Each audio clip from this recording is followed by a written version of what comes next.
भगवान ने इसलिए रूप धारण किया कि कलयुग के लोग आएंगे तो पूछेंगे तो एक बार कि ये अजीब सा विचित्र सा रूप कैसे, हाथ इतने से हैं, चरण, आंखें ऐसी बड़ी बड़ी, विशाल नेत्र। तब ये कथा सुनाई जाएगी कि इसलिए श्री राधा रानी के प्रेम को सुन करके ये तीनों अपना आपा संभाल नहीं पाए। रानियों ने देखा कि ये कृष्ण पूरी रात भर राधा राधा राधा कह के रोते रहते हैं। इससे पहले जानती नहीं थी वो कौन है राधा, बस सुना है कि हमारे नाथ रात भर ये राधा राधा करके याद करते, पर पूछे किससे कि कौन है राधा। इनसे कहेंगी, इनसे पूछेंगी तो ये तो राधा सुनते ही एकदम मदहोश हो जाते, बावरे हो जाते हैं। तो सबने सलाह की कि हमारी माता जो है रोहिणी मैया, ये कृष्ण के साथ रही थी ब्रज में, तो ये जरूर जानती होंगी कौन है राधा। तो रोहिणी मैया से कहा, माता एक जिज्ञासा है। रोहिणी मैया ने कहा, बोलो। रानियों ने कहा, हमको राधा रानी का चरित्र सुनना है। तो रोहिणी मैया बड़ी जोर से हंसने लगी। अरे बावरी, किसकी जीभ में सामर्थ्य है कि राधा रानी के चरित्र को बता सके? मेरी तो नहीं है।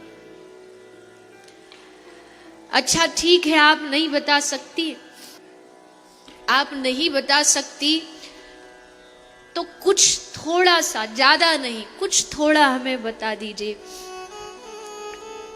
रोहिणी मैया ने कहा रानियों को, अच्छा ठीक है मैं बता दूंगी, पर ये बताओ अगर वो चरित्र कृष्ण ने सुन लिया तो? रानियां बोली, ऐसे कैसे सुन लेंगे, वो तो सुधर्मा सभा में बैठे हैं, कितनी दूर सभा है, हम यहां बैठ करके सुनाएंगी तो आवाज वहां थोड़ी पहुंच जाएगी। रोहिणी मैया हंसने लगी, तुम अभी भी नहीं समझी राधा कृष्ण के प्रेम को? अभी भी तुम्हें लगता है कि वो कई कोसों दूर है तो वो सुन नहीं पाएगा? अरे एक मिश्री का डला चाहे कितनी भी दूर पड़ा हो, पर उसकी सुगंध महक पाकर के कोसों दूर से चींटियां भागी भागी आती। राधा नाम वो मिश्री का डला है जिसको सूंघ के राधा नाम सुन करके कृष्ण दौड़ा दौड़ा चला जाता, भागा भागा चला। रानियां बोली, नहीं नहीं नहीं, आपको सुनाना ही पड़ेगा, आपको सुनाना ही पड़ेगा, सुनाओ ना। हम बाहर दरवाजे पर पहरेदार खड़े कर दें। बोले, पहरेदारों से कृष्ण रुक जाएगा? किसी पहरेदार में है इतनी हिम्मत कृष्ण को रोक? बोले, हम कृष्ण की बहन को खड़ा कर देंगे, सुभद्रा खड़ी हो जाएगी, ये तो रोक के खड़ी हो जाएगी, भाई को मानना पड़ेगा बहन की बात। चलो ठीक है, सब बैठ गई, 16,108 रानी, बीच में माता रोहिणी बैठी, और तब शुरू हुआ श्री राधा चरितामृत। रोहिणी मैया ने सुनाया, नंदगांव के पास एक गांव था बरसाना, और उस बरसाना में वृषभान की लाली थी जिसका नाम था राधा। बस इधर राधा बोला ही कि सुधर्मा सभा में सिंहासन पर बैठे श्री कृष्ण के शरीर में मानो कोई विद्युत, कोई बिजली दौड़ उठी। एकदम चौंक गए, किसने लिया ये नाम? इस द्वारिका में कौन है जो मेरी प्राणेश्वरी का नाम ले रहा? बलराम जी बैठे थे। बलराम जी ने पूछा, क्या हुआ कृष्ण? कृष्ण चुप रहे। उधर कथा और राधा रानी के चरित्र की आगे बढ़ी, और उधर राधा रानी के चरित्र की कथा आगे बढ़ी, और यहां कृष्ण का एक जगह बैठना मुश्किल हो गया। कथा बढ़ते बढ़ते ऐसा शरीर में करंट दौड़ा कि रोक नहीं पाए कृष्ण, और सभा को छोड़ के, सब गणमान्य महत्वपूर्ण चर्चा कर रहे थे, सबको छोड़ के कृष्ण भागे, दौड़े। बलराम जी भी पीछे पीछे दौड़े। क्या हुआ कृष्ण को? दोनों भागते भागते कृष्ण खिंचे चले आए जहां श्री राधा रानी की चर्चा हो रही थी। बाहर सुभद्रा खड़ी थी। बोले भैया आप भीतर नहीं जा सकते। अच्छा ठीक है, भीतर नहीं जा सकता, पर यहां खड़े होके सुन तो सकता हूं। तू भी सुन। कितने बरस हो गए श्री राधा रानी के चरित्र को सुने हुए। तीनों ने कान लगा लिए दीवाल से और श्री राधा रानी का चरित्र सुनने लगे। सुनते गाते गाते रोहिणी मैया सुनाती गई, चरित्र बढ़ता गया। तीनों डूबते गए और डूबते डूबते डूबते देवर्षि नारद जी आए हैं द्वारिका में कृष्ण से मिलने, और जैसे मिलने के लिए आए दरवाजे पर देखा ये क्या हो रहा है। कृष्ण, बलभद्र, सुभद्रा तीनों का शरीर राधा रानी का चरित्र सुन करके धीरे धीरे पिघलने लगे। हाथ पिघलने लगे, पांव पिघलने लगे, आंख बड़ी बड़ी हो गई, शरीर धस गया भीतर।